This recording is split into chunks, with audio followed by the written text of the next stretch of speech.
ఈ వీడియోలో మనం సింపుల్గా టేస్టీగా మిల్ మేకర్ కర్రీ ఎలా చేసుకోవాలో చూద్దామా. ఇప్పుడు స్టవ్ వెలిగించి ఒక గిన్నె పెట్టుకుని అందులోకి నీళ్లు వేసుకోవాలి. కాస్త ఉప్పు వేసుకోవాలి. ఉప్పు మొత్తం కరిగిన తర్వాత అందులోకి మిల్ మేకర్ వేసుకుని 2 నిమిషాలు నీళ్ళలోనే ఉంచుకుంటే సరిపోతుందండి. ఇప్పుడు ఒక కడాయి పెట్టుకుని అందులోకి కాస్త నూనె వేసి పోపు దినుసులు వేసుకోవాలండి. అలాగే ఇందులోకి ముందుగా కట్ చేసిన ఎర్రగడ్డలు, పచ్చిమిర్చి, కరివేపాకు వేసి బాగా ఫ్రై చేసుకోవాలి. అలాగే ఇందులోకి టమోటా ముక్కలను కూడా వేసుకోవాలండి.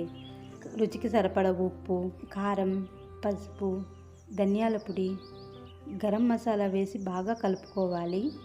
ముందుగా కట్ చేసుకున్న మిల్ మేకర్ వేసుకుని బాగా కలుపుకోవాలి. అప్పుడే మిల్ మేకర్కి మసాలా అంతా అంటుతుందండి. చివరగా కొత్తిమీర చల్లుకొని మరొక్కసారి కలుపుకొని స్టవ్ ఆఫ్ చేసుకుంటే సరిపోతుందండి. ఒక్కసారి మీరు కూడా ట్రై చేసి ఎలా వచ్చిందో కమెంట్ చేయండి.